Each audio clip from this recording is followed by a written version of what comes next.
Hi everybody, welcome back to Whiskey Overviews by the Whiskey Companion. I'm Carl, the Whiskey Companion, and this is Whiskey Overviews.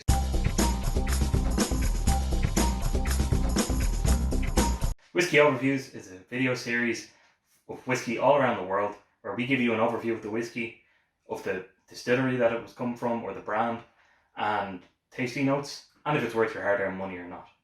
This week we're focused on Connacht's Ballyhoo Irish Whiskey. Connacht Whiskey was founded by 4 friends, 3 Americans and an Irishman. The goal of Connacht Whiskey was to make Irish whiskey Irish again. You may have heard of their other expressions, the spade and bushel range. They came out with a 5-year Amarone cask recently. They have a 10-year-old and a 12-year-old. This, however, is not in the spade and bushel range. It's called Ballyhoo and it's a grain whiskey. The mash bill consists of 93% corn, sourced from France, and 7% of malted barley. It is a sourced whiskey, so they did not distill it themselves.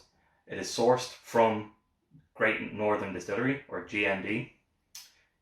It's aged for 4 years by GND, and then a further 3 to 6 months in a port cask when it gets into Connacht. I have to say, the branding on this and the actual appearance of the bottle is very striking. It's a black bottle with silver lettering, and again a black label, so it really stands out, and it's all embossed, so it actually stands out, and it's nice to feel. The price for this is €30 or €35 in some stores, but I did see it for €30 on Connacht Whiskey itself, on their shop. You can get it in the States for about $30 is what I've heard, and yeah, let's give it a try.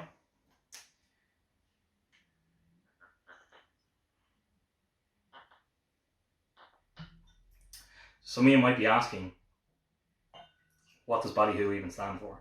And realistically, yeah, it's it's more of an exclamation of, joy, I suppose, but they do have an explanation on the back of the bottle. So Ballyhoo, an exclamation of triumph over the rival team, a rallying cry between lifelong friends, a toast to a difficult journey or a hard-fought victory, a celebration of the now, a raised glass to exuberant moments that become enduring memories.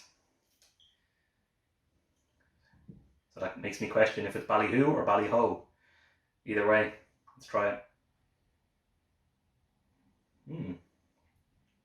So as I said, it's a grain whiskey from GND, and I've had a couple of their grain whiskey, and I have to say they're making some amazing stuff. As a 4-year-old whiskey, you don't get a sharp note that it's a young whiskey or anything like that.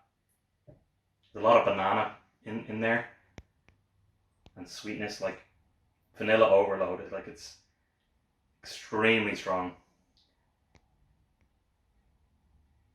And then you kind of get like a little tiny bit of a cherry note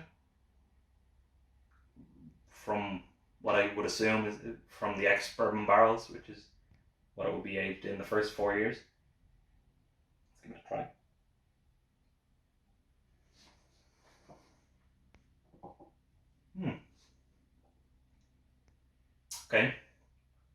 Okay. So I wouldn't say it's a complex taste or palate. Very much what you see is what you get. Very bit oiliness to it on the mouthfeel. You get a lot of lemon, citricness, citric notes. Maybe a bit of tangerine there.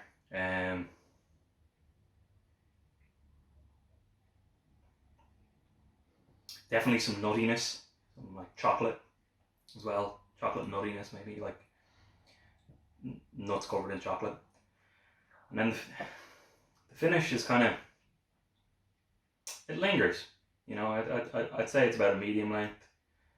You get a bit of spice in the back of your throat, but that's expected. A little bit of nuttiness and dryness left in the mouth, but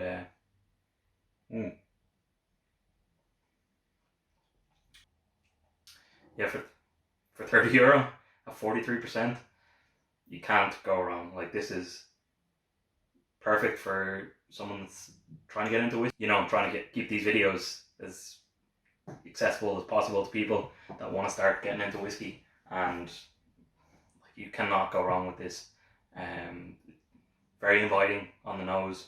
You know, you can't go wrong with that. It doesn't scare you away with the whiskey itself, even though it's slightly higher than what Jameson would be, or any really other budget blend. But yeah, I would definitely recommend someone for you to pick this up if you get a chance. Ballyhoo or Ballyho. It's launching.